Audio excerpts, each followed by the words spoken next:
Speaker, for the opportunity.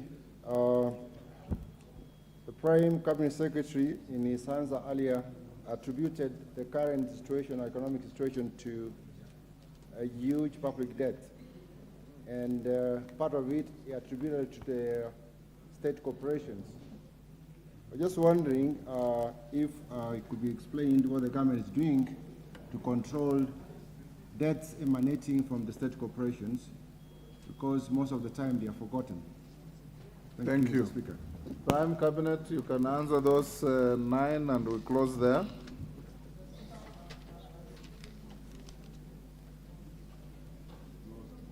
Who is that?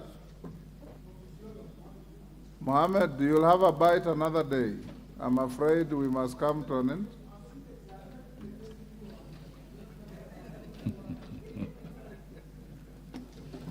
Minister, let's take the member for Isiolo. Okay. Yes. Mheshimiwa, take an opportunity. Ask your question, please. Thank you. There's one next to you. Thank you, Mr. Speaker. Thank you. I was directly, always I That fit you have already said. Okay, Now, I will. ask the question. Now you are seeing me. Thank Yes. you. My question is, we have undergone the issue about drought, a very heavy drought for 4 years. And we've been thinking about interventions for all the departments and all the farmers.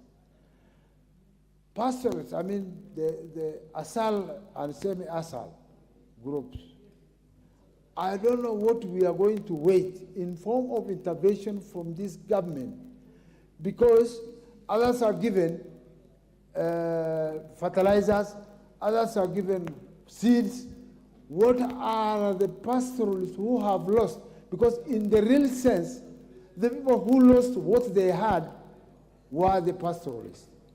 Can't we have what we can call restocking? Because offtake, the Prime Cabinet Secretary said there was offtake. Whether it is the offtake of the drought or the government did an offtake, I don't know. But can we get something called, something tangible, which can be in the name of restocking? Thank you, Mr. Speaker. Honorable Member, actually, if you have been attentive, that question was asked and answered. The Prime Cabinet Secretary said they are not only focused on crops, they are going to help livestock farmers with restocking, provision of grass, and other support services. Go on, Minister. Thank you, Mr. Speaker. Let me deal with the question of Kaspul. Mr. Speaker, I think what I can say is that it is good that the food was delivered to the people of Kaspul, and we shall make sure that when we have support, we can continue to support the constituency. The issue of cost of delivery is a valid point, that as we deliver food to the needy, it must be done in a cost-effective manner. So it's appreciated. Mr. Speaker, there was the issue of subsidy, the 57 billion subsidy. Mr. Speaker, that was precisely the point I was driving home a little bit earlier when I was saying that the government had to terminate this very, very punitive subsidy around fuel, which was not really even altering the fuel, the pump prices of the fuel, the pump prices of the fuel. And we were spending, that is you and I, and the other Kenyans out there, were spending close to 16 to 20 billion per month to deal with this subsidy.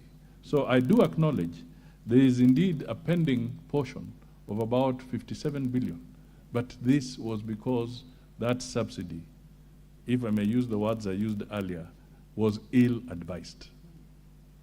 and we are now suffering the consequence of that. That is why we have eliminated that fuel subsidy. Mr. Speaker, the issue of housing, which was raised, to the best of my knowledge, no tax has been effected. I think there is a misinterpretation of a message that went out that we want to grow savings. And to grow savings, the issue was what becomes the contribution of the employer and the employee to the NSSF fund. That was the message. And I think it was then distorted to give the impression that we are talking about taxing for the low-cost housing. I hope that helps resolve that particular issue. Mr. Speaker, I also want to state that some of the measures we have pronounced here and many others are geared towards stabilizing the economy and in attracting foreign direct investment. We have, for instance, the special economic zones, which are being put, whether we are looking at the coast. We have seen measures where pronouncements from the national government are encouraging counties to also set up industrial zones, and the national government will match the funds they put on the table to be able to grow industrial zones all over the country in our 47 counties, among others. Sound monetary policy, the rule of law. The rule of law, because if there are people marching in the streets with mungiki and guns, surely those people are not attracting foreign direct investment, let alone local investment. So these are the kind of things that we say we have to grow out of those awkward practices and be able to move forward and get the country off its feet. Mr. Speaker, our Constitution is very clear that when a government is elected, you have an opportunity, that is a president, you have an opportunity to serve your first 5 years, and if the people are comfortable, they'll elect you for the next 5 years.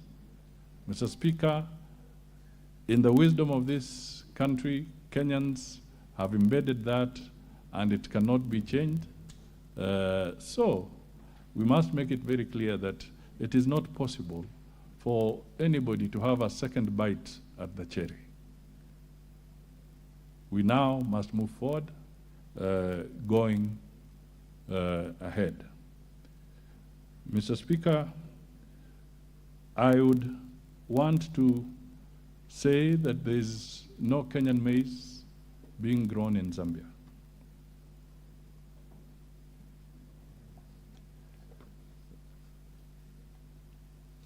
Mr. Speaker, I also want to say that we have to work hard and diversify our food crops and our diet so that we reduce the overdependence on maize.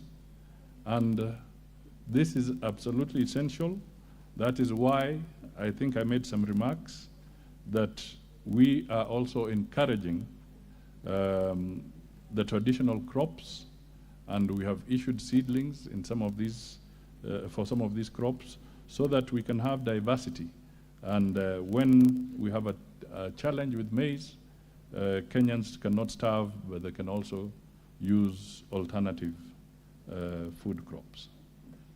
Mr. Speaker, the question of determining who qualifies for support under the ASAL programs, there are very many criteria that are usually deployed. Mr. Speaker, we have experts who are able to assess the situation, and there are many criteria. How easy is the availability of food? We also work with the international partners to determine early warning systems.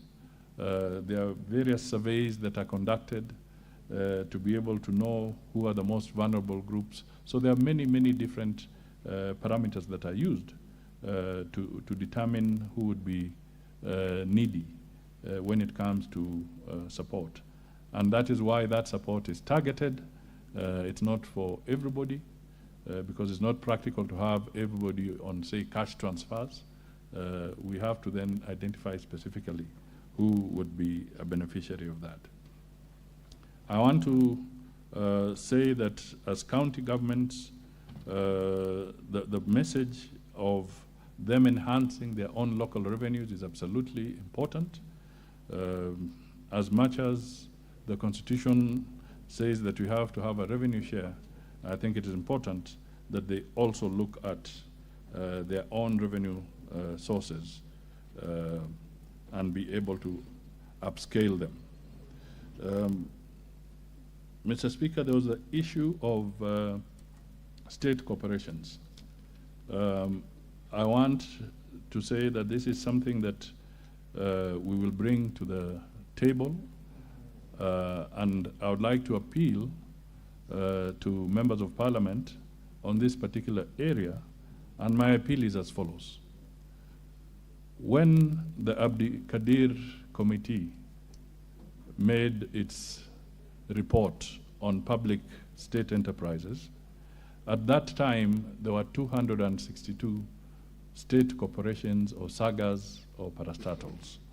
And the intention of that report was to reduce the state corporations to 150 because a lot of them are a drain or a big load to the exchequer.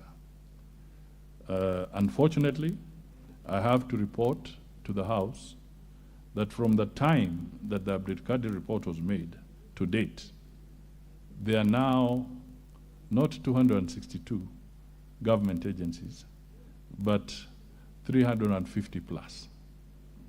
So instead of achieving the reduction, there's been a growing of these public enterprises. So I want to appeal to members of parliament that if you are proposing your bills, and you have a right to propose your bills, I would request that you critically reflect on whether it is necessary to create another agency within the bill that you are proposing. Because as we speak, we are aware that there are many private members' bills on the table that are in the pipeline, and a lot of them are still proposing the creation of other public entities. It's not tenable, it's not sustainable. We have to rethink. A lot of the public enterprises that we have today, you can simply amend some of the laws and broaden their scope rather than duplicating entities that are repeating basically the same thing. So this is a very, very passionate appeal to this August House that please scrutinize those bills so that we are not in the habit of creating more state agencies. Otherwise, what should ministries be doing? Unless it's extremely essential to create them, I would seek the intervention of the House in making sure that those bills can now help in shaping the economy as we go forward. On the issue of the junior secondary school, this is a big challenge. Honorable members, there's a task force that was appointed by the President to look at the challenges around the CBC. This task force is about to conclude and submit its report, which will guide us on how we can navigate this very, very sensitive aspect, that is education of our children, which is so close to our hearts and also at the soul of the nation. That how do we manage this process and do the right thing? Because, ladies and gentlemen, the fact is that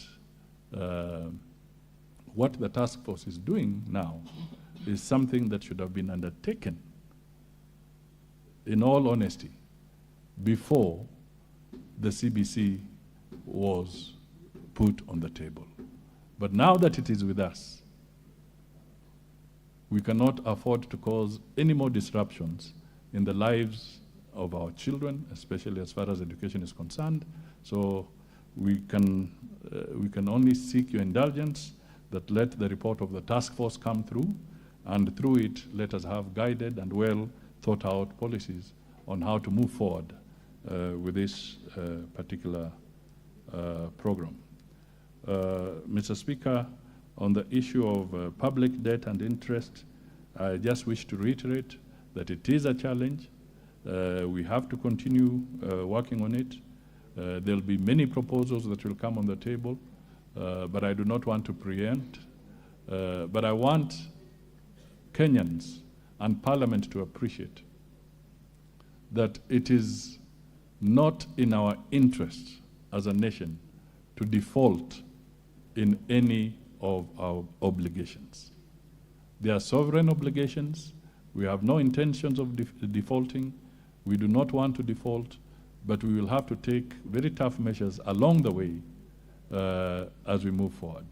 And if the alternative comes to the stage where we may have to either have a conversation with some of our creditors, we shall do so in a transparent manner, in an open manner, and in a manner that will be able to be beneficial to help us ease the very stiff physical condition that we have been talking about. Mr. Speaker, I think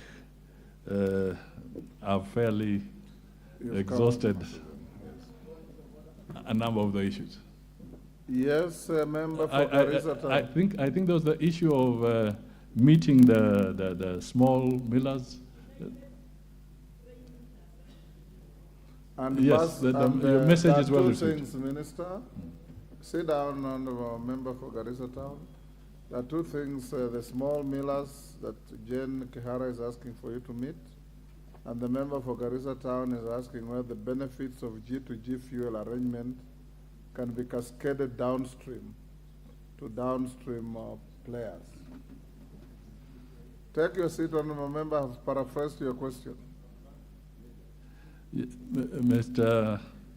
I think I've dealt with the United, the small millers, that it's an issue we'll take up so that we can have the conversation with them. The G2G is supposed to benefit everybody, including the small downstream traders. It is not supposed to be confined to a few people. That is what we were running away from with those other subsidies. So it is something I will definitely take up with the Ministry of Energy. Thank you. Thank you, Minister. Honorable members, we must thank the Honorable Member for Kamkunji for bringing these two very important questions that have captivated the House this afternoon, with close to 40 supplementary questions to his two questions, cross-cutting and covering across the country. Well done, Yusuf, and the Prime Cabinet Secretary. Thank you for answering the questions clearly and candidly. You are now released to go back to your other assignments. Thank you. Thank you, Mr. Speaker.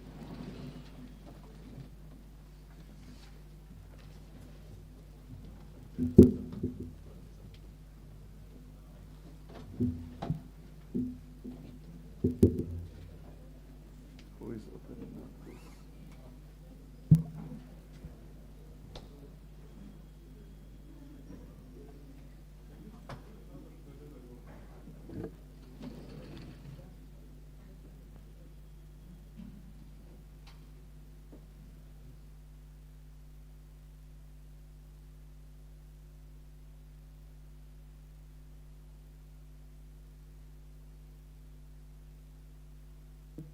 Next order. Order number 8, motion, ratification of the 3 Hague Conventions relating to matters of children. The Honorable Alice Nganga. Thank you, Honorable Speaker. I beg to move the following motion on the ratification of 3 Hague Convention relating to matters of children. And now I move that the House adopt the report of the Departmental Committee on Social Protection on its consideration of the ratification of the Hague Convention on civil aspect of international child abduction, the Hague Convention on Jurisdiction, applicable law, recognition, enforcement, and cooperation in respect of parental responsibilities and measures of the protection of children, and the Hague Convention of International Recovery of Children Support and other form of family maintenance, read on the table of the House on Tuesday, 25th April 2023, and pursuant to the provision of Section 8.4 of the Treaty making the Ratification Act 2012, approve the ratification of the following Hague Convention. 1. Civil aspect of international child abduction. 2. Jurisdiction, applicable law, recognition, enforcement, and cooperation in respect of parental responsibility and measure for protection of children. And 3. International recovery of children's support, another form of family maintenance. Honorable Speaker, the 3 conventions were referred to the Departmental Committee on Social Protection for consideration in accordance with the treaty making and ratification of Act 2012 and Standing Order 170A. After that, Honorable Speaker, we gazetted the 3 treaties on media on 5th of 2023, inviting the public to come and submit their memoranda on the 3 conventions. Honorable Speaker, on 30th March 2023, it was the deadline for the submission, and after that, we did not receive anything related to the 3 conventions. On Friday, 14th April 2023, we met with the Principal Secretary, Ministry of Labor and Social Protection, the Registrar of Treaties, Minister for Foreign Affairs and Diaspora, and other offices of the Attorney General, and we discussed these treaties at length.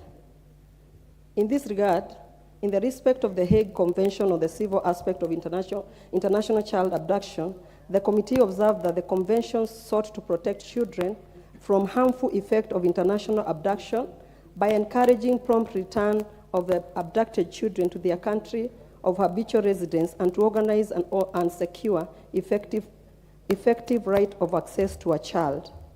Honorable Speaker, further in respect to the Hague Convention on Jurisdiction, applicable law, recognition and enforcement and cooperation in the respect of parental responsibility and measures for the protection of children, the committee observed that the convention sought to empower competent authorities to protect children and to cooperate in a wide range of cross-border situations, offering to states practical means to fulfill international obligations arising from the UN Nation Convention on the Rights of the Children. Honorable Speaker, finally, in the respect to the Hague Convention on the International Recovery of Children's Support, another form of family maintenance, the committee observed that the convention sought to ensure the effective international recovery of children support and other forms of family maintenance. In light of the foregoing and pursuant to Section 8 of the Treaty Making and Ratification Act 2012, as read together with Standing Order 170A, the committee recommends that the following House does approve the ratification of 1. The Hague Convention on the Civil Aspects of International Child Abduction, and 2. The Hague Convention on Jurisdiction, applicable law, recognition, enforcement, and cooperation in respect of parental responsibility and measures for protection of children, and 3. The Hague Convention on the International Recovery of Child Support and other forms of family maintenance. Honorable Speaker, allow me to note that the approval of 3 conventions is a landmark, and today is indeed a very historical day for every child in this country, for every woman in this country as well as men. Why do I say so? Once this House approved the ratification of 3 conventions, gone will be the days where men or women abscond their duties by impregnating our Kenyan women and running away in other countries to avoid taking care of their children. Honorable Speaker, I would also like to point it out.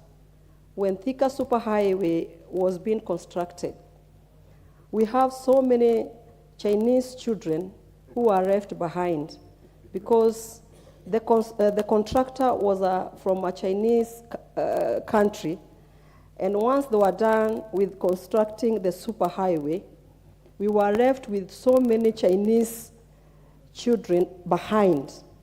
But you know, the Kenyan women, they don't know where they can get their fathers because they left the country. But with this treaty, gone are those days when you start looking for the father of the child. Madam Speaker, gone will be the days where women run away and leave their children behind and go and hide in diaspora with zero parental responsibility. Honorable Speaker, gone are the days one parent takes away children and flee to another country and limit access to one parent. Honorable Speaker, 2 weeks ago I had visited Canada, and while I was there, I met this woman or this lady who they moved to Canada as a family. But later down the line, the father of the children or the husband to the woman came back home to Kenya and left the woman who was not working, came back to Kenya and left them there. He did not care what they were going to do or what they were going to feed on or what the children were going to use to go to school. And this treaty is coming to stop that. And Honorable Speaker, that's why we are asking as a committee we adopt this treaty so that we can protect our children. These 3 conventions, simply put, will allow Kenyan women or men who have judgment issued by Kenyan courts, either for custody or parental responsibility, maintenance of return of a child, to just walk to our Attorney General's office and deliver the judgment there. The Attorney General office will then coordinate with our Ministry of Labor and Social Protection under the National Council for Children's Service and our Ministry of Foreign Affairs to have the judgment taken to a foreign mission in the foreign country where the avoiding parental responsibility is hiding. Our foreign mission will then coordinate with the authorities of the foreign countries, which is also part to the convention, to trace the runaway parent, and the order shall be enforced if it was issued in the Kenyan courts. This is a historical day indeed for our country, and it is a legacy. I pray that the Committee on Social Protection for the 13th Parliament shall be remembered for years to come. Honorable Speaker, this is certainly a great achievement for the children of this country, and as a chairperson of the Committee on Social Protection, I am proud to have been part of this journey. Recently, like I have said, we have seen so many women as well as men suffering because one parent has decided to run away from the responsibilities they are supposed to be doing. But with this treaty, it is going to stop that. Finally, Honorable Speaker, allow me to thank the members of this Committee on Social Protection for their diligence in concluding the consideration of these 3 Hague Conventions, which are very technical in nature. The last Parliament did not consider the convention despite having been submitted by the executive. I am particularly happy that the members of this committee did not prioritize the consideration of the convention, despite having lots on their trays as pending business. Allow me to also thank the Secretary of the committee for facilitating the conclusion of these 3 conventions. Honorable Speaker, it is good to note and to let the House know, once the House adopts this report, we will walk to the Ministry of Foreign Affairs and deposit our report to them, where after that, the Ministry of Foreign Affairs and some of the committee members will fly all the way to Hague to make sure that Kenya has become one of those countries who are protecting their children.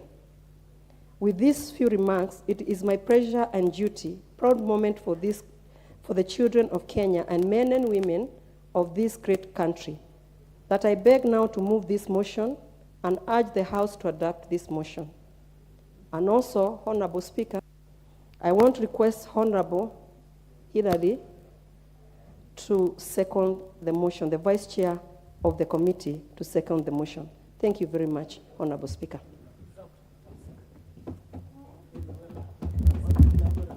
You may proceed. Thank you, Madam Speaker. Madam Speaker, let me begin by saying it has been 7 years of a tedious process of trying to seek the House to adopt this ratification treaty, Madam Speaker, which began in the 11th Parliament when on 22nd December 2016, the Cabinet approved a memo on the ratification, acceptance, and accession of the 3 conventions. The convention and their memoranda, Madam Speaker, were tabled in the National Assembly on 4th of April 2017 and then forwarded to the relevant departmental committees for review and action. The 11th Parliament, Madam Speaker, hence received the submissions for consideration pursuant to Section 8 of the Treaty Making and Ratification Act 2012 and Standing Order number 170A of this House.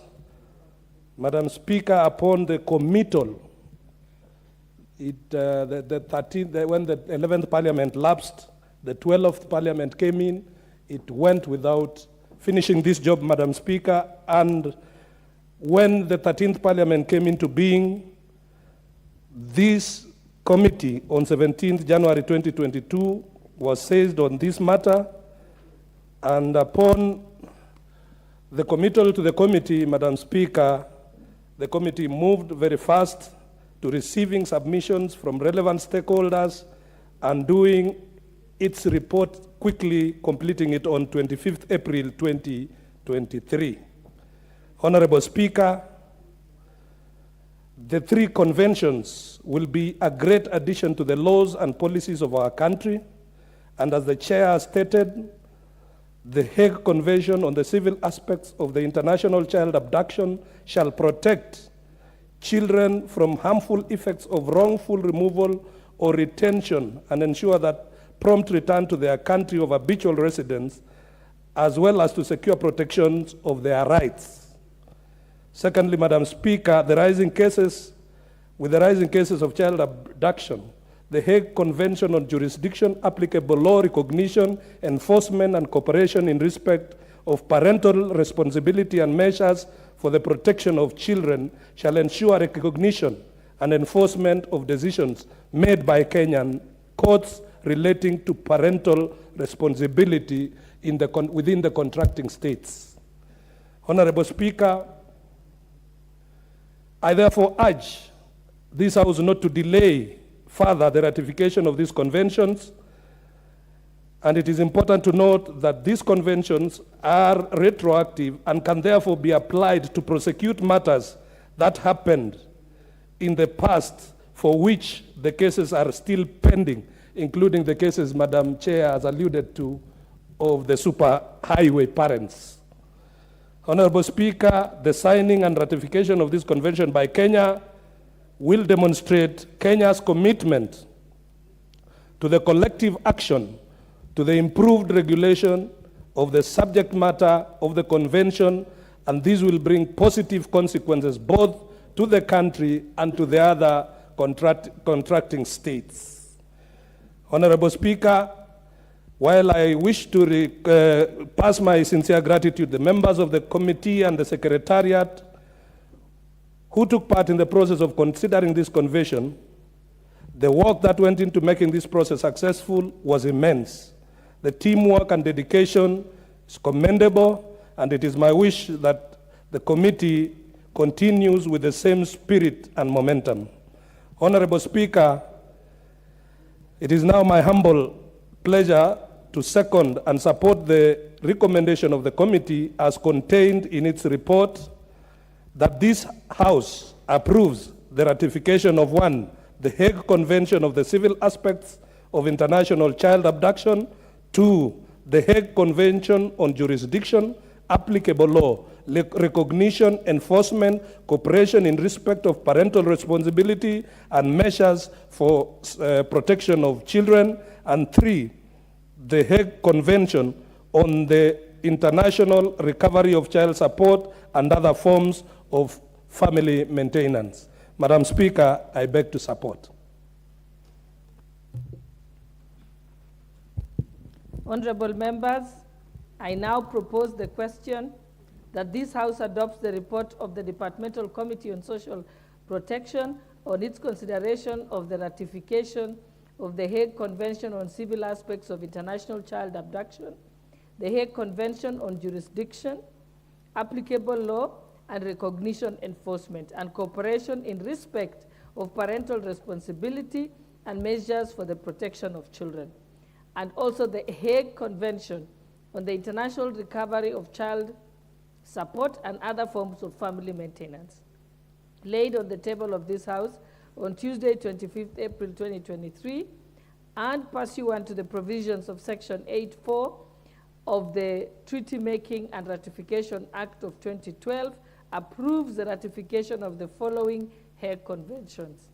1, civil aspects of international child abduction. 2, jurisdiction, applicable law, recognition, enforcement, and cooperation in respect of parental responsibility and measures for protection of children. And 3, international recovery of child support and other forms of family maintenance. I now call upon the Honorable Member for Tharaka Nithi, Honorable Susan Duyo.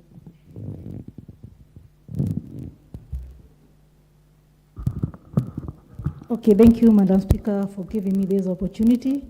First of all, Madam Speaker, I want to thank the Committee on Social Protection for finding time to meet with the various departments, especially the Ministry for Labor and Social Protection, the Office of the Attorney General, and the Ministry for Foreign Affairs and Diaspora Affairs. Madam Speaker, this ratification of the treaty, or rather the 3 conventions, have come at the right time.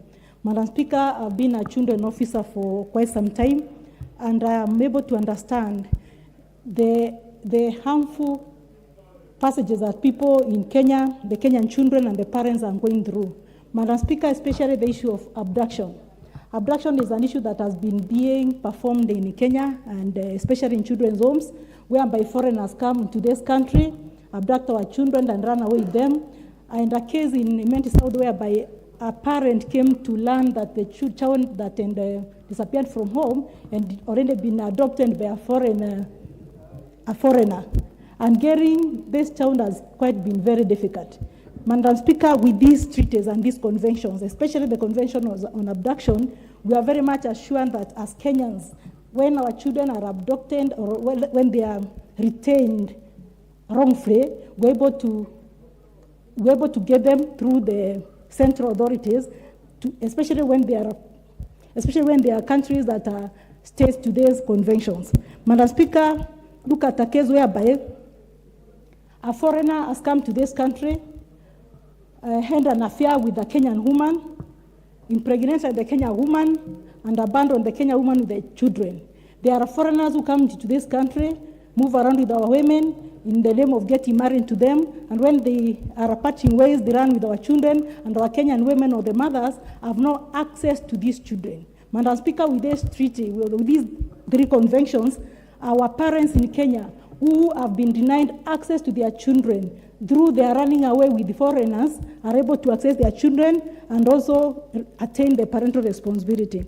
Madam Speaker, with people who have been misusing our girls, people who have been sexually abusing our girls, moving around with them, impregnating them and running away and escaping the parental responsibilities. Madam Speaker, we are very much now assured that with these treaties, our children will always access parental responsibilities because we have central authorities whereby we can claim and complain and be sure that our children are going to be taken care of. Even the issue of custody, Madam Speaker, we know that a young child or a child that is less than 8 years or 10 years belongs to the mother at the first instant.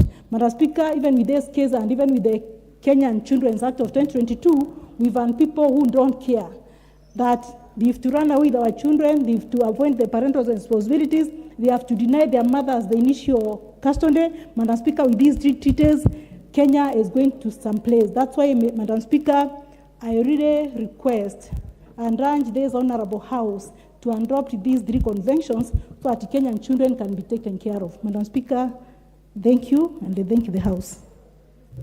Thank you very much. I now call upon the member for Migori County, Honorable Fatuma Mohammed, also known as Full Network. Thank you, Madam Speaker. Not also known as Full Network. Thank you, Madam Speaker, for this opportunity. I stand with authority as a mother, as a daughter. That means I'm also a child. I support this convention. It has become a norm for our young girls, and to be specific, the white men walk into this country. They leave their families behind in their countries where they come from.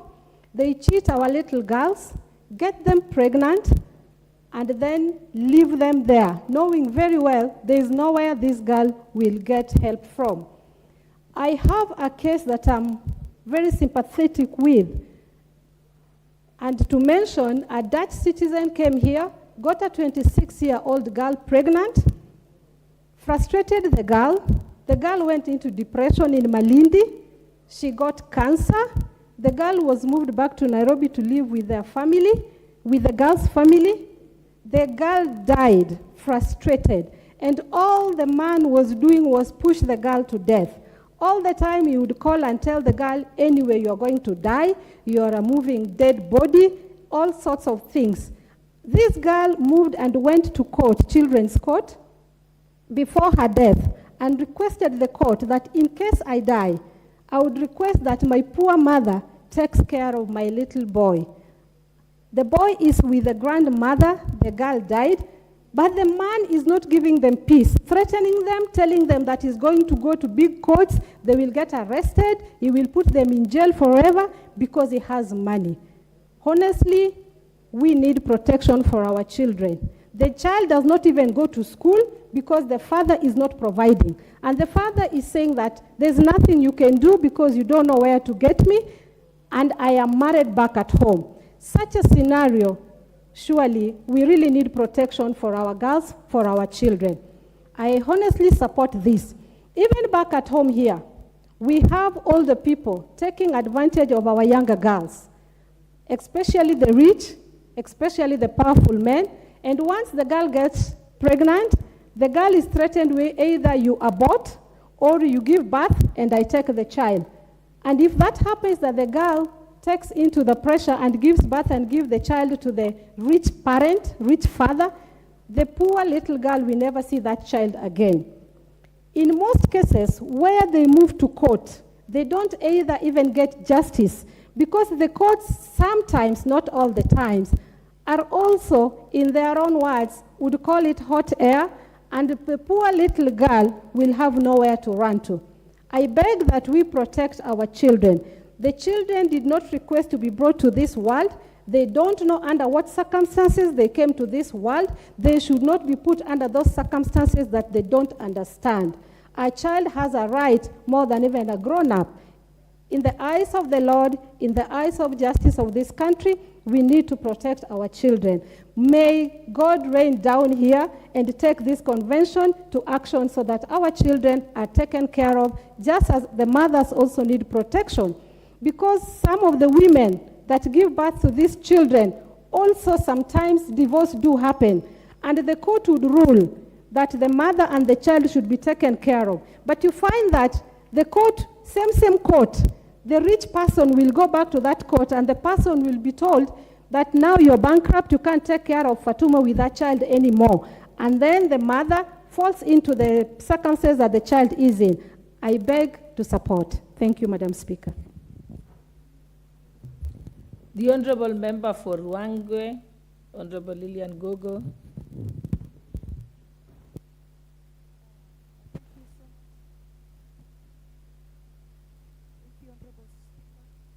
I think I need another mic. Yeah, this is working. I appreciate you for the good work that you're doing, Honorable Speaker. A very good representation of the women folk.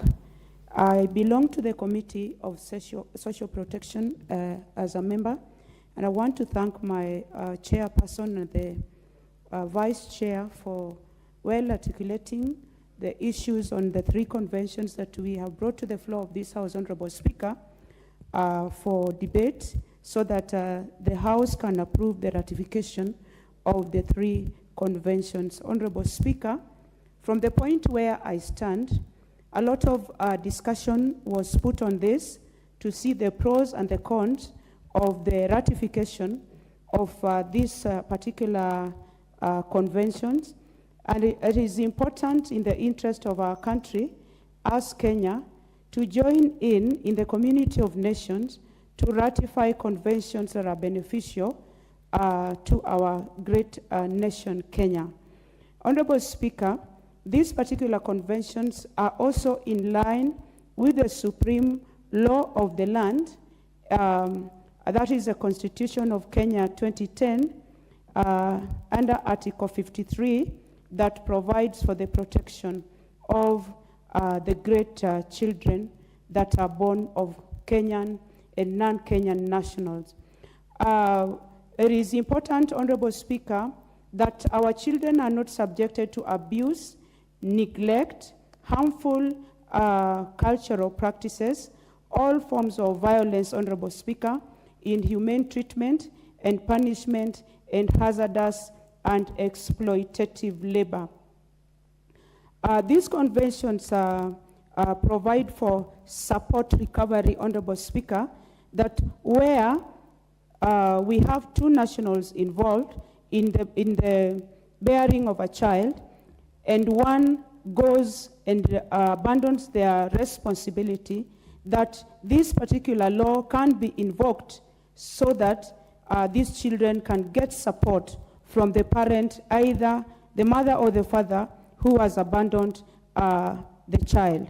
Also, there is also parental responsibility, Honorable Speaker, which is also provided for in the Children Act that was passed in 2022, the Children Act 2022, that allows or provides for equal responsibility in parenting. Responsibility in terms of access to the child, and also support to the child, and any other issue that relates to these children. Honorable Speaker, we find more often than not other nationals leaving their children in Kenya, especially if they come to Kenya to work, or they may come here also for conferences.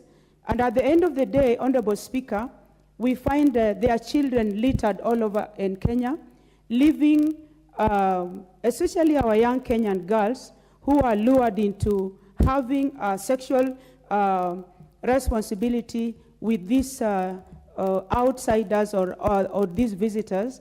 They leave their children behind, Honorable Speaker. And some of the girls who are lured into these kinds of acts, Honorable Speaker, some of them are underage.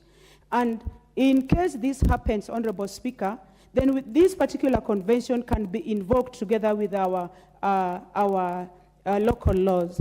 Honorable Speaker, other than the highway children, we also have the Batuk children that have been left in Nanyuki, where we have the British Army training unit in Nanyuki in Kenya. And this is a matter that was clearly followed by the last parliament, 12th parliament. I was a party to it. And the ratification, if the House approves the ratification, Honorable Speaker, it's going to be a move in the right direction, and I support this particular move by the committee. I know it's going to benefit our children, Honorable Speaker. I thank you for the opportunity. Member for Trans Nzoia County, the Honorable Lillian Siyoi. Thank you, Madam Speaker, for giving me this chance to support the adoption of this motion. I stand here as the women rep of Trans Nzoia, and I'm here to articulate issues to do with women, of which this one is attaching us directly, Madam Speaker. Madam Speaker, our women or our girls in our constituencies or in our country have really suffered under the hands of the foreigners and even our men here. Madam Speaker, I support this because our girls, despite having measures having been put across for them to be supported in case the marriage is not there, our girls are still struggling, because most of the time it happens for a shorter period, and within no minute they are left again to continue struggling alone, or go back to court to go and complain again that the children are not being supported. So, Madam Speaker, I want to say, I also have one girl who has really suffered because she gave birth with a white from Italy, and she gave birth to 2 children, and as I speak now, the girl is struggling alone. And you know, the children are in primary schools, of which it's even difficult for some of us to support them, because we are not supposed to give bursaries to primary students. Instead, we give to secondary schools. So, Madam Speaker, I support this because our children are really suffering in the hands of the foreigners. Thank you so much, Madam Speaker. The Honorable Member for Busia County, Honorable Catherine Omayo. Thank you, Madam Speaker. I support this motion. First of all, children belong to the government. Sometimes where a mother or a responsible adult is not involved, I think we should up our game as a government to make sure that all children in Kenya are protected and get their rights from when they are born. These incidences have been happening year in, year out, and in a million years, we are still here talking about this.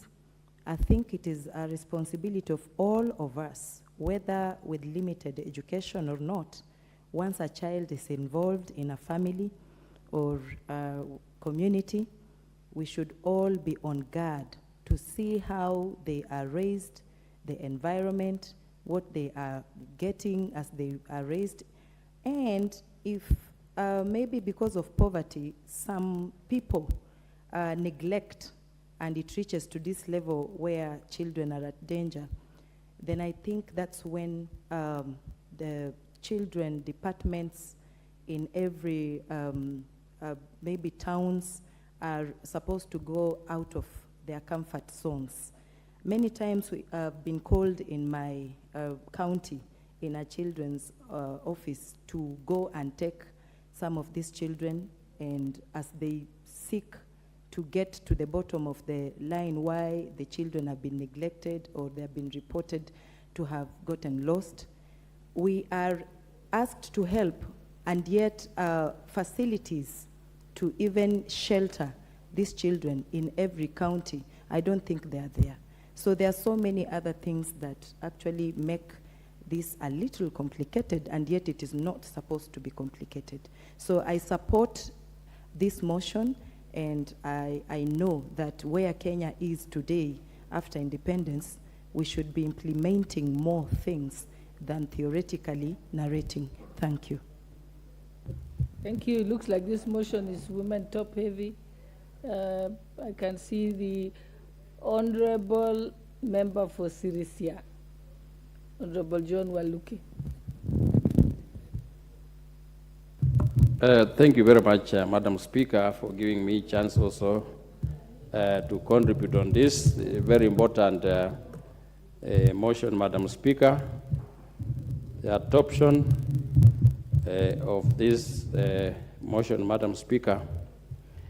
Madam Speaker, it is important for us as a House to make sure that we adopt this report, because our children, Madam Speaker, many people have been taking our children, some going to them to abroad without the permission of even the parents. Many children, Madam Speaker, have been reported to have gotten lost.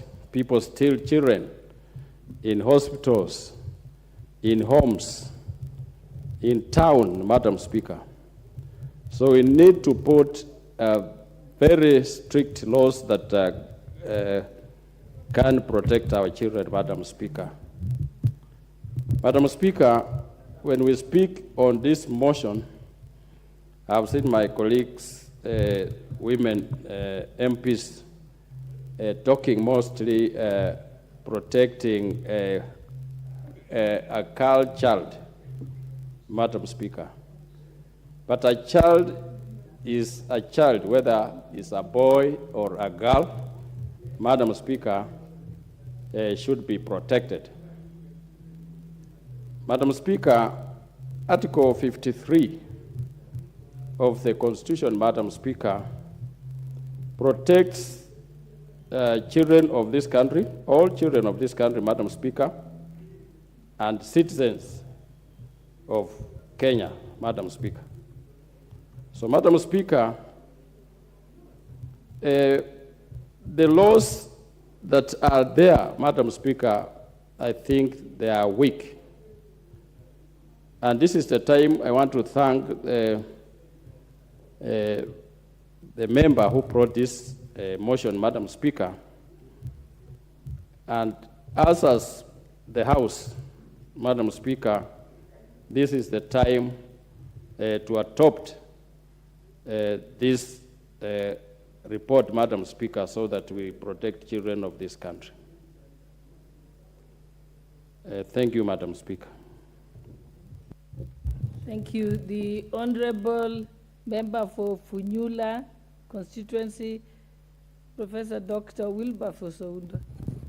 Thank you, Honorable Speaker.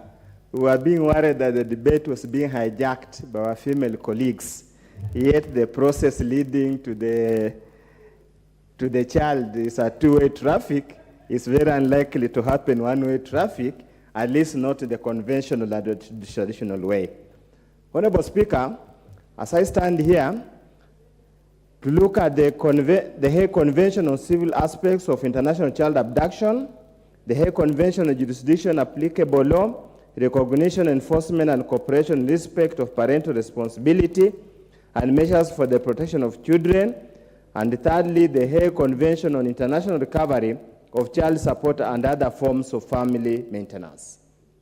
Honorable Speaker, it's being presented here pursuant to the relevant standing order, the question that requires any convention or any treaty must be ratified in this country for it to be part and parcel of the laws of Kenya. Standing order number 216 likewise compels the National Assembly to process any treaty that's presented before it. Honorable Speaker, we have raised these concerns in the past, that the Treaty-Making Act is designed in such a way it never gives the people of Kenya, or the people of Kenya specifically, any chance to review and enrich these various treaties and conventions. It is given as it is, take it as it is, and the most drastic aspect, you either approve or reject it. But since it contains some positives concerning the people of Kenya, we have tended to approve it in its entirety, even though there could be points of objection. And this, Honorable Speaker, lends to the statement by the Registrar of Treaties in the Ministry of Foreign Affairs and Diaspora Affairs, Ambassador James Waweru, when he observed that there is, when you look at paragraph 78 of the report, that there is need to sensitize the judiciary and key government ministries and departments on the obligations under this convention. We are ratifying a treaty where probably the people, the organs that are mandated to implement the same, have not been sensitized adequately, and therefore we are going to spend very many years groping the dark. But as we have always said, at any given time, the welfare and the best interest of the child should precede any technicalities. And that's why when I stand here today, I support the adoption of the various treaties. Honorable Speaker, let us be very clear from the word go that child protection, child welfare is a shared responsibility. And the Constitution clearly says a child belongs to both mother and father, regardless of the economic, political, social, or whatever status of either of the parents. And that's why you find our courts have been very progressive in the interpretation on the issue of child welfare, child custody, child maintenance between the various parties. Honorable Speaker, it has been a tendency in this country, and I want to echo the sentiment of Honorable Nganga, being the MP for Thika and Thika Road, which is the case example of children. The girls will wake up in the morning, they have children, but they're unable to distinguish between the same looking Chinese to know who is the father. They would walk there in the morning, all of them squinted eyes, they're unable to tell who is the father. I would want to imagine that there must be a process, either scientific or unscientific, that can allow our girls to identify among these Wazungus. You know, Wazungus, Chinese, and the rest at times tend to look the same, Honorable Speaker. So when you look at them like the Koreans, the Japanese, it's difficult to tell who the difference between the two. Honorable Speaker, if you would add just a second or a minute so that I drive a certain point. That's okay. Honorable Speaker, therefore, we must revert back. That's why we are saying these conventions are not domesticated. Because at times, once those guys run away, you know, they will take you to a ping pong game. Say, now let's go for DNA. They will look like, they go to DNA, it reads negative. So the girl is left in tears. He does not know who is actually the father of the child. So therefore, Honorable Speaker, as we domesticate this, we need to look at our various acts, big acts. And I'm happy Honorable Millie Odhiambo is here, who is a guru in this area. We must look at way of identifying, noting this. Honorable Speaker, again, we seem to insinuate that it's only the girls or the women who are affected. There are also very many cases where women are abandoning children in the village to go work in Dubai, in Arab countries, and fail for child support here. So this notion that it's only the women who are affected is misguided, and that's why some of the agendas being pursued by women activists and women groups get lost because they seem to only look at it from one angle.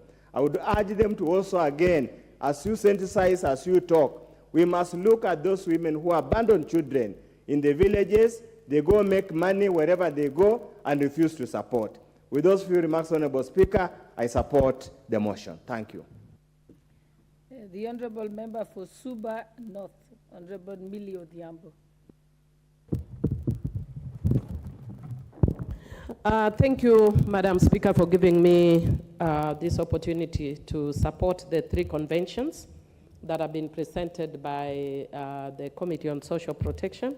The Convention of 23rd November 2007 on the International Recovery of Child Support and Other Forms of Family Maintenance.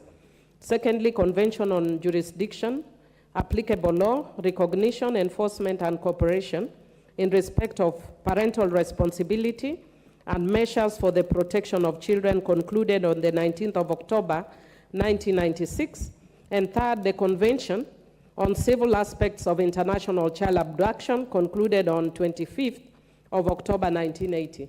Madam Speaker, let me thank Honorable Wundo for recognizing my work in the children's sector. Indeed, as a matter of fact, most of my professional work has actually been around the issue of the rights of children and the rights of women, but primarily on the rights of children. Madam Speaker, I think ab initio, I just want to indicate that by virtue of Article 2.5 and 2.6 of the Constitution, that says that any treaty that is ratified by Kenya becomes the laws, part of the laws of Kenya, I would want to actually call on the leadership to consider bringing treaties one by one. Madam Speaker, I would like you to, Honorable Speaker, I plead your attention. I know you are consulting with my sister, but I plead your attention because I'm seeking and begging for one thing that you can actually take forward as House leadership. By virtue of Article 2.5 and 2.6, once these conventions pass this floor, they become part of the laws of Kenya. So we can make direct reference to them as laws of Kenya. Yet, we are dealing with them as one law. We are dealing with 3 conventions on different aspects of child protection, but we are bringing all 3 of them at once. If I were to compare them to other laws, it means we are actually dealing, it's almost like an omnibus, but on substantive issues of 3 laws. So I would want to request that in future, committees bring 1 treaty at a time. And the reason is also on the issues that Honorable Wundo is raising, because they raise very diverse issues, and if I wanted to raise all those issues in relation to each and every treaty, I may not have the time because of the also scarcity of time. But also because once we pass this, it becomes part of the laws of Kenya. And I also want to indicate that contrary to what my good friend Honorable Wundo says, under the Treaty Making and Ratification Act, when the committee is considering, you can actually consider putting a reservation to an article you do not agree with. Like I'll give you an example, there's a direct article that goes against, of one of the treaties that goes against provisions of the Constitution of Kenya. And because if we pass it, it means it will already be directly in conflict with a constitutional provision, and yet will have given it a stature of a constitutional provision because it is anchored in the Constitution. So it actually creates a problematic issue. Madam Speaker, Kenya is actually ahead in terms of our own domestic laws.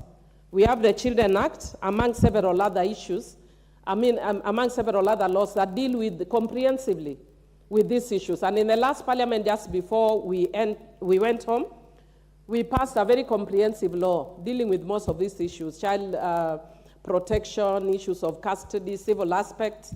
I know Kenya has ratified the ones that have the criminal aspect, Madam Speaker. I can see my time is running out, but I just wanted to point out, Madam Speaker, it's my concern. You can have an extra 2 minutes. Thank you, thank you. I really, really appreciate, Madam Speaker. Madam Speaker, my concern is number 1, in reference to children born out of wedlock. The conventions do not seem to be addressed this. And in fact, one of them addresses in the negative. If you look at the convention that deals with jurisdiction under Article 4, it says the convention does not apply, A, to the establishment of or contesting of a parent-child relationship. So it actually says that you cannot question parenthood under that article.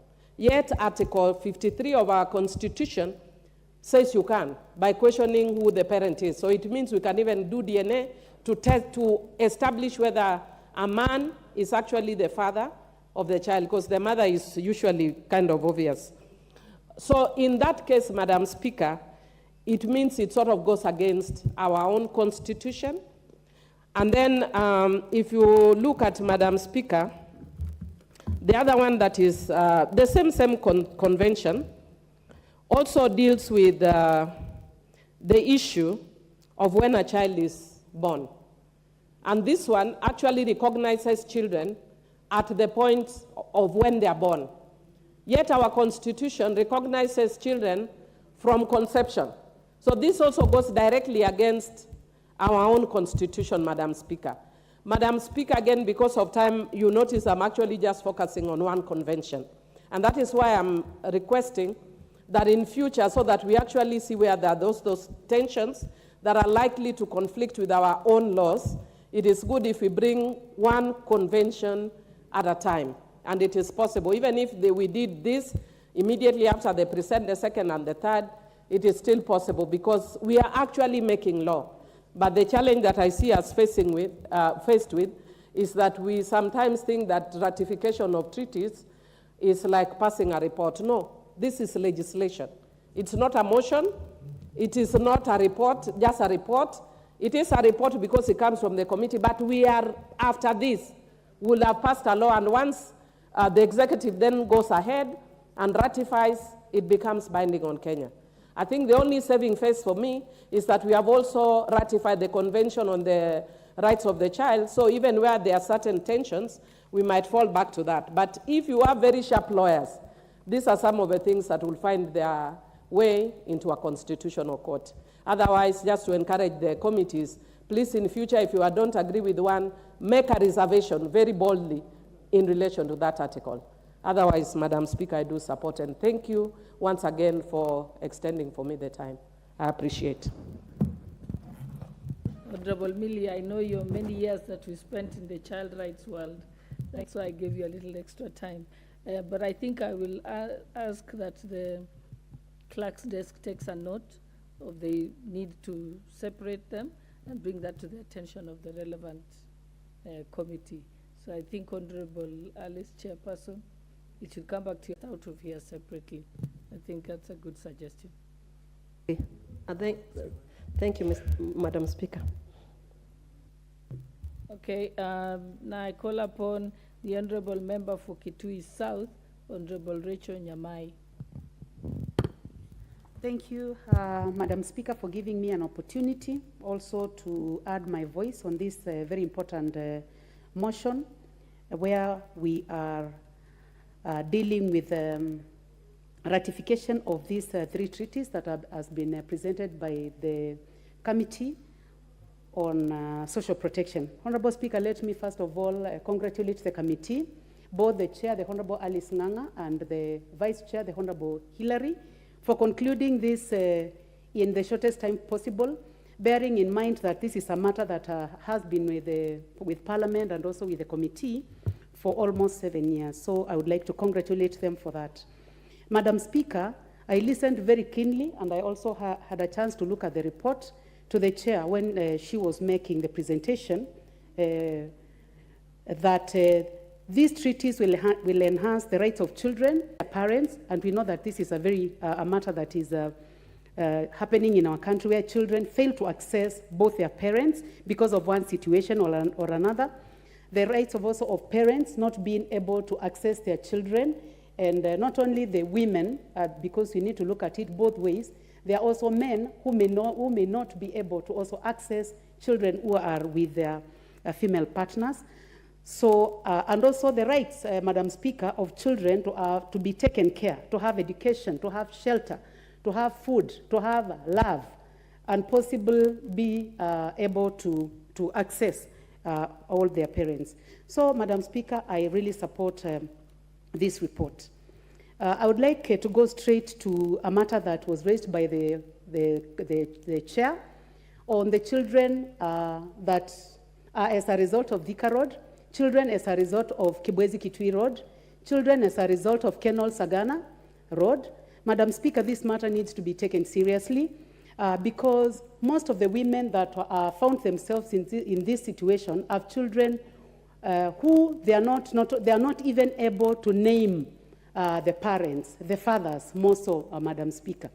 And Madam Speaker, what I would like to encourage our girls, because I am personally affected because of the construction of Kibwezi Kitui Road, is that I must tell the women that make sure that you can identify the person that you are relating with, and make sure that when times are good, Madam Speaker, you get hold of that passport, make a photocopy, keep one of the copies with your mother, your sisters, your brothers in different places, so that when things go wrong, you have a possibility of at least identifying the name of that person, Madam Speaker. All our girls in Nairobi, in Mombasa, in Kisumu, in Laikipia, Madam Speaker, where we have the British Army training, we have our women who are stranded with children who they cannot name. Our women should not just live with white people and call them Mzungu. Some of them are not Mzungu, Madam Speaker. Some are Chinese, others are Pakistanis, others are Koreans. But our people just refer to all of them as Mzungu. They must identify them. And the best way to identify them is when things are good, get that passport and make sure you make a copy because things can go wrong, Honorable Speaker. Madam Speaker, I also listened to the chair, and the chair said that their committee will walk to the government offices and present this report. And also they'll be able to go to The Hague and present this report. I would also like to encourage them to support women, especially those who are not educated, to make sure that they get hold of the judgments, the court judgments.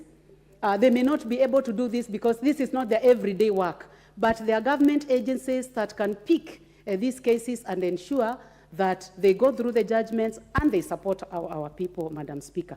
So I really appreciate that I got a chance, Honorable Speaker, to put my voice in this very important motion, and I would like to congratulate the committee and tell other committees to do the same, to take matters that have been in their committees and deal with them as fast as possible, as the Chair, Honorable Alice Nganga, and the Honorable Hillary have done. Thank you, Madam Speaker. Thank you, honorable members, and I note that there is a few members to my right. You have an opportunity, you will speak, because we have sufficient time. If you just allow me to dispense with those who will take over from the seat here. The Honorable Peter Kaluma, member for Homa Bay Town. Yes, thank you, Madam Speaker. Madam Speaker, I'm looking at the content of the report. I have not done so in full. The warnings that I would want to begin with, Madam Speaker, is that these are being referred to as the Hague Conventions. It bothers me that we somehow want to ratify these conventions and treaties, and we keep signing them as if we are obligated to do so. In fact, as if we are doing nothing else, not considering why they should be signed or not. Madam Speaker, by rushing to sign in the manner I see us doing, and I'm saying this, Madam Speaker, because I'll want to give some recommendations in terms of how we deal with treaties in future. This is the reason, Madam Speaker, as to why you get states like the United States, states like Israel, states like China, states like Russia did not sign the ICC treaty for Hague. But they come shouting to you that when you engage in such acts, you have to be taken to the Hague. And you remember, Madam Speaker, based on our history, we had the fourth president of the country being tried at the Hague. The current president of the country still has a pending case at the Hague. And by the way, we are not bothered that the states which shout they are after these rights most are themselves not signatories. The question that I would be asking if I were in charge of this convention is, number one, do these states we are talking about, whether the United States, the so-called superpowers, economic superpowers, whether it is Russia, whether it is Israel, whether it is the G20, have they signed? I think I have to make you stick to the topic. I know where you're going. Yes. But we are just talking about, these are child rights conventions. I'm fine with them, Madam Speaker, and you remember they have three separate names. The civil aspects of international child abduction, jurisdiction, applicable law, recognition, enforcement, cooperation, parental responsibility, measures for protection of children, and then on international recovery of child support. Surely, Honorable Kaluma, I taught you child law. I get you. That so is the point I was making, Now Madam you want Speaker. to go to another topic. Madam Speaker, I remember that was so many conventions which were ratified and agreed upon by the humanity of nations. And Madam Speaker, you remember in your children and the law classes, I got straight A's. In fact, I was sweeping marks as a person who understands them. The point I'm making, Madam Speaker, is that howsoever they are called, they are originating from Hague. And what I'm talking to Madam Speaker before we go to the content, because I'm going to the content, is the alacrity with which we rush to sign things. Other states shouting human rights never send them. And so the question I'm asking to the committee is that before you brought these conventions for our consideration, because this is part of the ratification, as Honorable Millie say, which other states have you confirmed to have signed them? Number two, Honorable Speaker, it is very good nowadays to say children's rights. And on the face of it, Madam Speaker, you know better than me how the realm of international treaties, international conventions is operating now. When they tell you children's rights, they'll tell you all children. But do we bother to question who are all children if it is moving from a child? When they tell you all women in all their diversity, do you know what they are talking about? Your guess is as good as mine. So my hope, Honorable Speaker, is that the committee did not just end up at presenting this report in terms of the summaries we are seeing here, but you've weeded through with the knowledge of where the world is going in terms of these provisions to know that, number one, they are in accord with our Constitution. Number two, they are in accord with our acts, particularly the one relating to the Children's Act, which we'll also be amending in a short while. Because I'm not specific to those parts, Madam Speaker, I would thank the committee for bringing this report, but, Honorable Speaker, I would hesitate to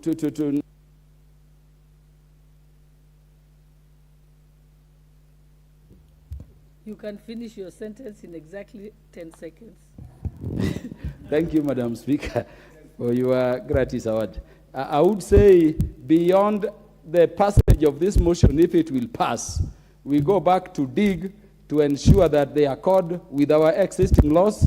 And in terms of ranking, we need to amend the Judicature Act and the Constitution to say that howsoever ratified, they will rank below our statutes and the Constitution. I thank you, Honorable Speaker. Your point, yes. Your point of order, Chairperson.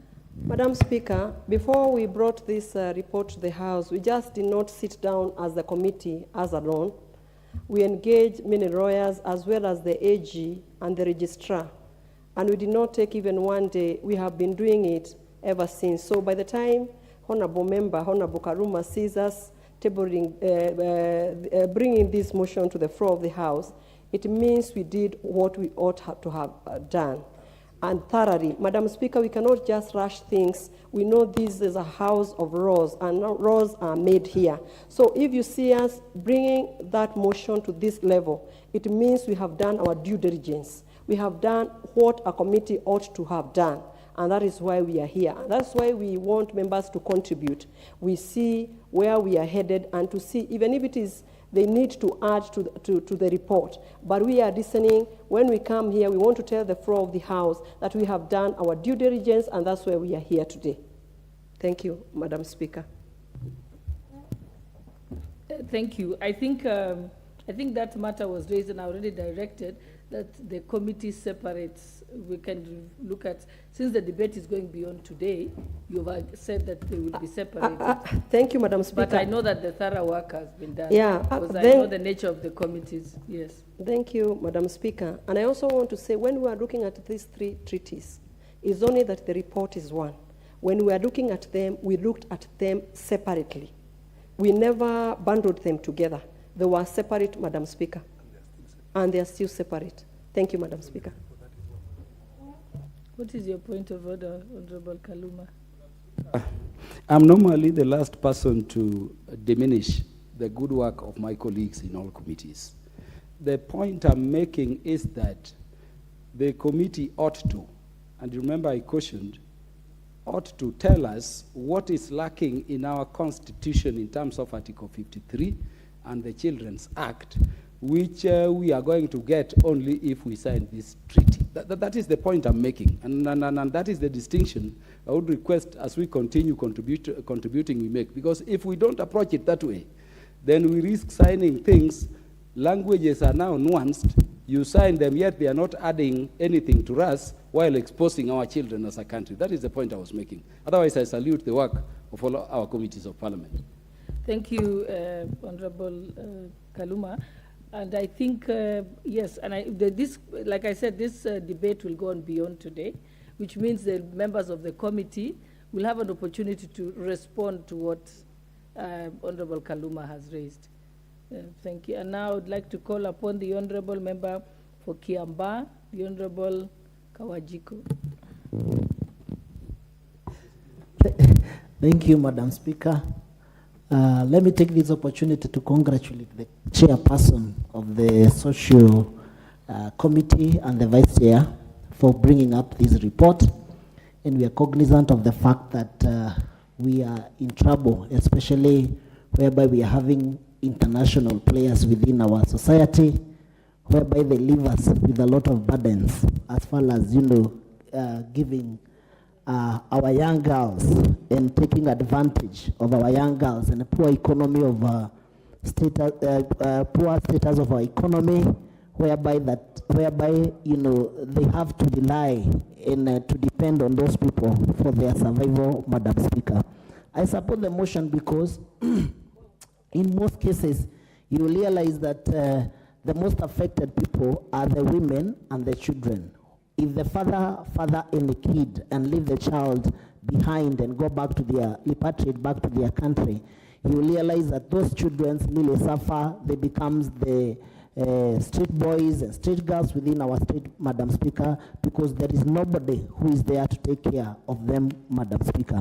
By this, a treaty and convention that has been brought in the floor of the House, we have seen incidences whereby majority of the people affected, they are women. But we have also seen that the convention is also stating it's not only for the men to take care of the women and the girls and the children that they leave behind, but we also realize it is also giving the women it's also bringing to board the women also, whereby they are saying that even when the women run away and leave their children under the care of men and hide in diaspora with zero parental responsibilities, this convention will take care of those women by making sure that they are held to account to take care and to be responsible, to take care of the children, to make sure that they give parental guidance as far as the motherly love for their children is concerned, and also make sure that they participate in bringing up these children, Madam Speaker.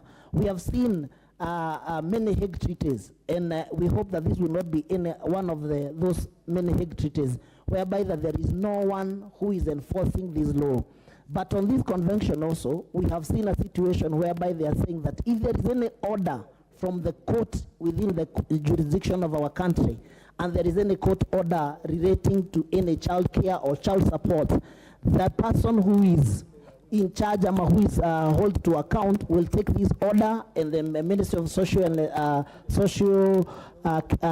Protection will take the order, present it to the Attorney General, then the Attorney General will present it to the Foreign Affairs, then the Ministry of Foreign Affairs will take the orders to the mother country and make sure that those orders are enforced, and the person responsible for leaving their child behind will be taken responsible to make sure that he or she commit and take care of those children, Madam Speaker.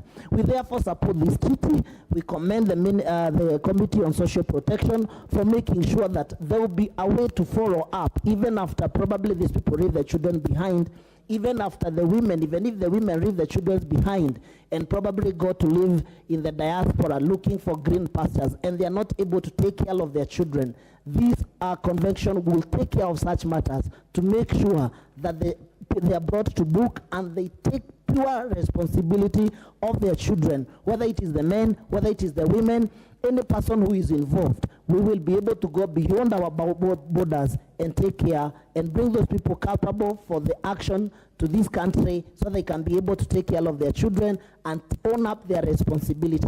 Madam Speaker, in our society today, We have so many single mothers. We have so many single mothers who are taking care of their children, and the fathers are around. It is prudent for every man who is responsible to take care of their children as it is required by the law and the Constitution, so that at least we can reduce the numbers of the single mothers we have within our society. And every child was not born alone by the mother. There must be a father who was responsible to make sure that that child came into this world. Therefore, I support the convention, and we urge the government to take that responsibility and make sure that they enforces this convention. Thank you, Madam Speaker. Thank you very much, Member for Kiamba. The Honorable Caroline Ngeleche, Member for Elgeyo Marakwet. Thank you, Madam Speaker, for giving me this opportunity, and should appreciate, because I've really waited for that chance. I want to, first of all, appreciate the member, Alice Nganga, together with her committee, for bringing in the very important issue. Madam Speaker, you realize that it is a right of every child to be taken care of. In layman's language, we always say these children didn't apply or didn't request to be born. It should therefore be the responsibility of the two parents. Madam Speaker, you find that many a times, those people, especially non-Kenyans, who come here and sire kids with our children, have means. Yet the parents or the mothers or the fathers who are left with these children, maybe there are people who are barely surviving. They are not even having anything stable job or anything to support those children. It is therefore very important to note that whenever somebody has had the responsibility of giving birth to a child, he or she should know that that is her responsibility or his responsibility for life.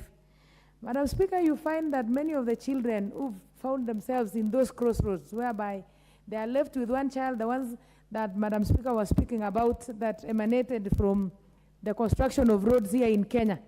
Those children might never be upright forever, because they'll keep asking themselves so many questions, and they'll keep seeking to find out who their parents are. And they are not only the ones who are getting tortured, Madam Speaker. You find even at times those parents, because they are not able, they leave those children to others. Some leave them with their grandmothers, some leave them with their aunties, some even leave them to the community. And many of these members of parliament will tell you that many a times when they do fundraisings, they raise children whose part of their parents, one part of the parent has absconded their duty and left it to one parent who might not be able to take care of. It is therefore very important, and I think this motion is very important and must be supported. It is also, as we discuss about foreigners or other people having kids with our children, with our locals and leaving them, it is also very important to think about it, to think about those who are doing it locally, Madam Speaker, and leaving them. As much as we have the law, we've never had the enforcement of law fully. Or you find that it's not easy for those parents who are left to take care of their children, while others are having field day outside.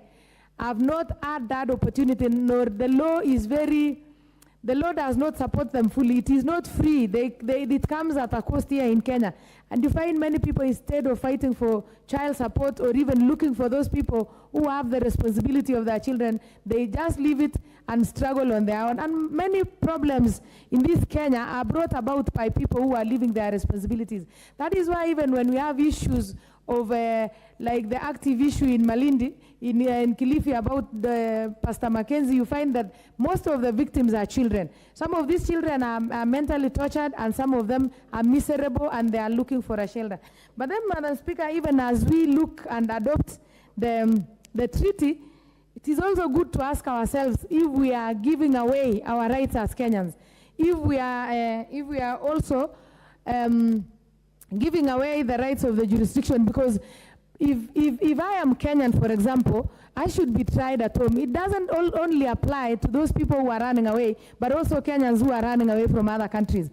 And it will also be good to know if Kenyans have children outside, will they be tried or will they be taken care of here at home, or they will also have to be taken to The Hague or other jurisdictions. So as we adopt this one, the committee should also come out clear and tell us that will we be giving away the rights of our jurisdiction when we adopt such treaties. Otherwise, Madam Speaker, I would support the motion, and I say that this is very good for us and good for the children of Kenya. Thank you, Madam Speaker.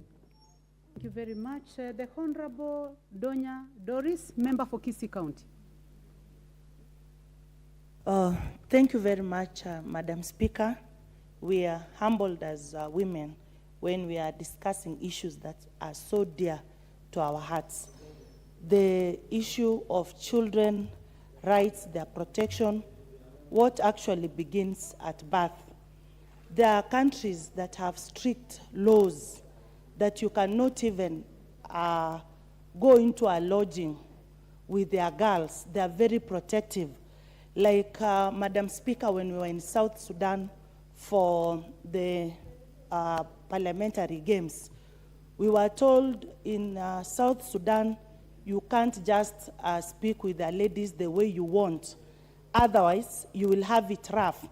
When we had a discussion in our committee about Saudi Arabia, they were telling us that if a Kenyan has a child, that child is not protected in that country unless you are legally married. Maybe we should also check on the laws of marriage. Another thing, how do we ourselves treat our children? Of course, we have men who run away. They even don't want these particular children to bear their names. Worse still, when there's a disabled child who is being involved in this marriage, they are usually not, you find a man maybe even chasing the wife away. They think that if the firstborn was disabled, definitely the second child is going to be disabled. Now you find these children, they don't even have emotional support. No one is supporting them. And I wish we had a direct line, like that one of 911, where we call to report these matters. And that direct line communication should be very active and responded to quickly, so that the culprits can fear and know that the lives of these children matter. When we are not serious with a particular law, even if we speak about it today, we speak about it tomorrow, Madam Speaker, nothing will be done. But when we are strict and people know, like when we had COVID, everybody knew we are supposed to wear masks. A 3-year-old, everybody was wearing a mask everywhere you go. So the same spirit that was in knowing that wearing a mask is going to prevent COVID is the same spirit that should come. If you have a child, you've sired a child elsewhere, it is your sole responsibility to give protection of food, to give protection of health. If possible, if you're sending away your wife with children, you must go ahead in giving them a house where they should live in. This thing should be taken care of with much caution, much concentration, much interest. It should just have everything that makes sense. But if we talk and the laws are not implemented properly, believe you me, Madam Speaker, what the committee has presented, which is very noble, which we are now talking to speak because we are celebrating and hoping that this thing is going to, the law is going to be enforced. If there are no serious measures that are taken, then we will be taking ourselves back. So I support the report of the committee and the way the members have come on board to make sure that every children celebrate their life, every children celebrate their recreation. There are those even who are not allowed to play with other children. The rights of our children are very vital. Thank you very much, Madam Speaker. Thank you, Member for Kisii County. The Honorable Rindikiri Mugambi, Member for Vori.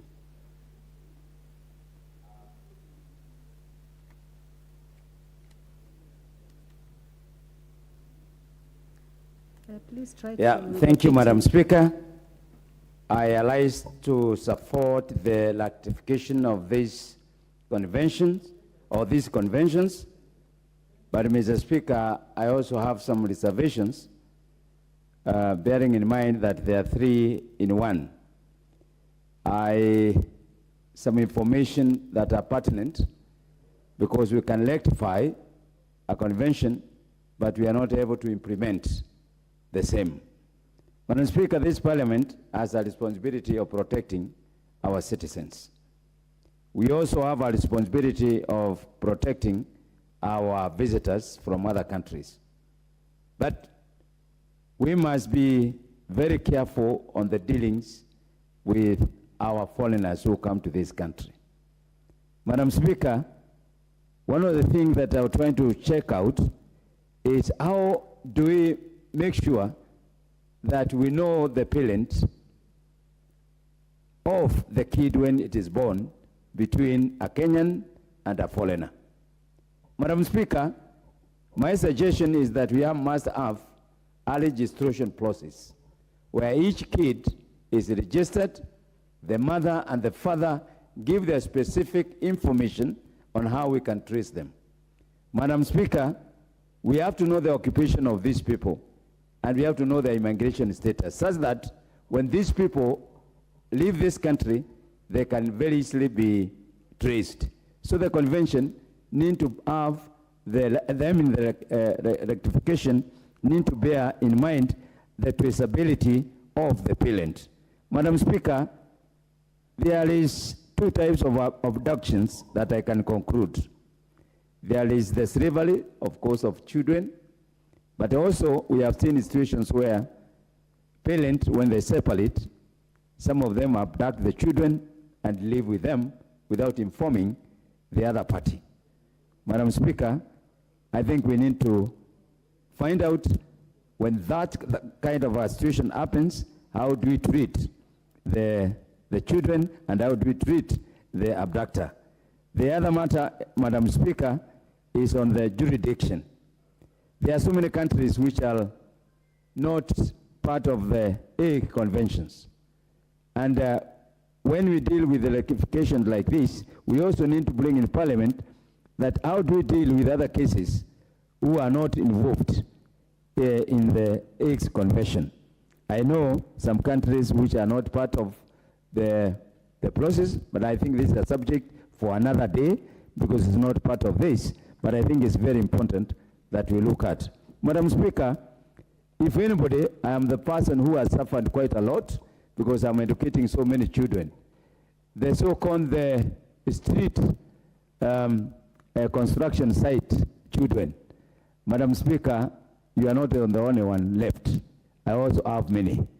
And in a community where we are all black, you see some short, funny-looking characters.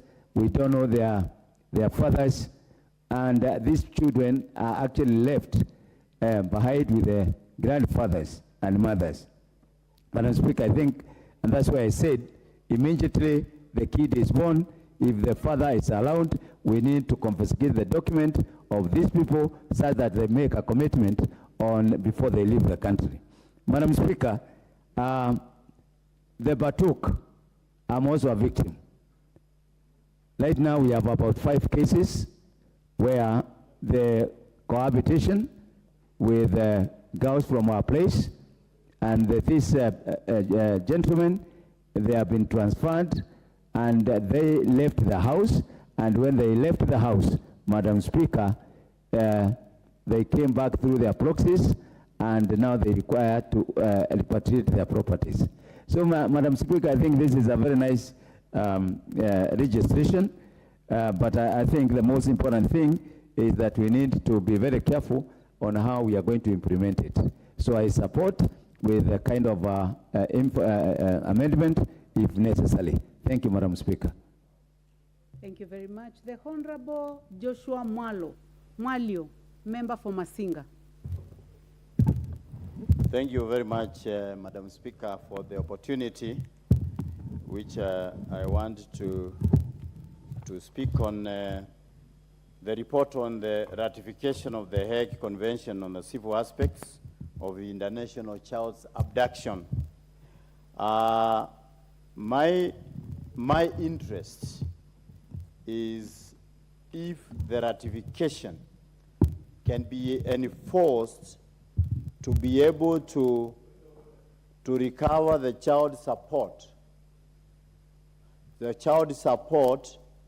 and the other forms of family maintenance, which was signed in November 2007 and came into force in 2013.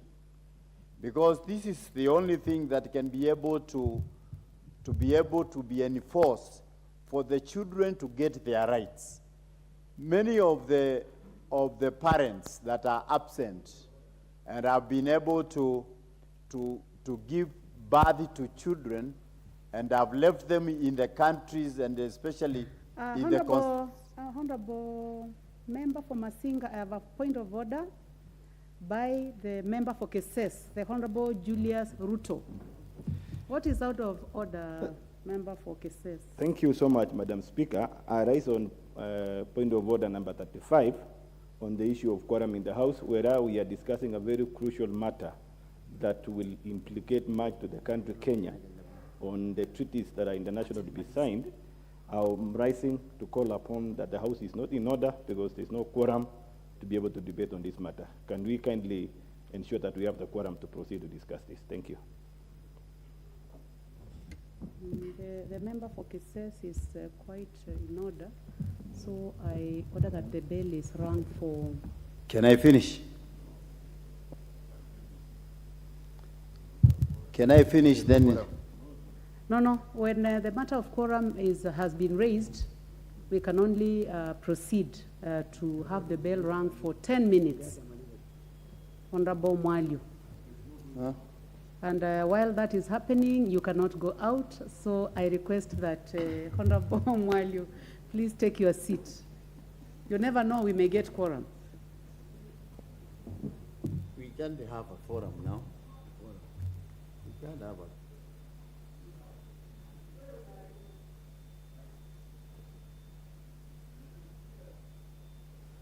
There's no quorum.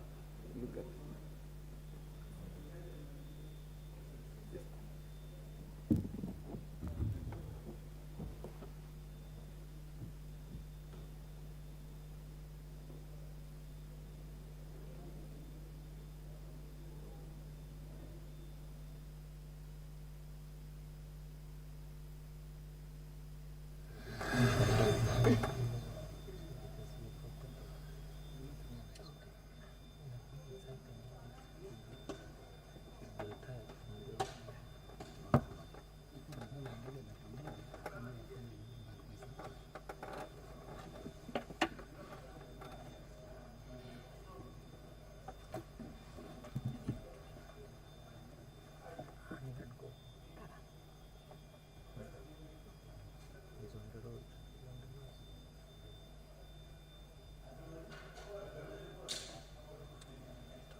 Honorable members, the member for Keses rose on a point of order on standing order number 35 on the matter of quorum, and clearly the House cannot raise the requisite quorum. So, honorable members, and the time now being 1 minute past 7 p.m., this House stands adjourned until tomorrow, Thursday, 27th of April, 2023 at 2:30 p.m.